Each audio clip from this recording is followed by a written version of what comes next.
Hello everyone! Nagpunta kami sa Gusta and Gelato for their waffle and of course, gelato. So we have the Belgian waffle with dark chocolate and ceremonial matcha.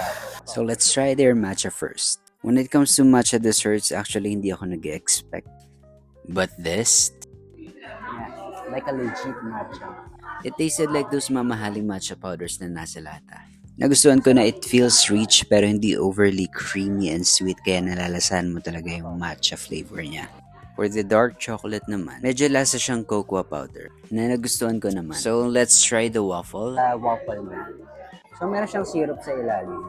To be honest, ang mahal nito so nag-expect ako na masarap siya.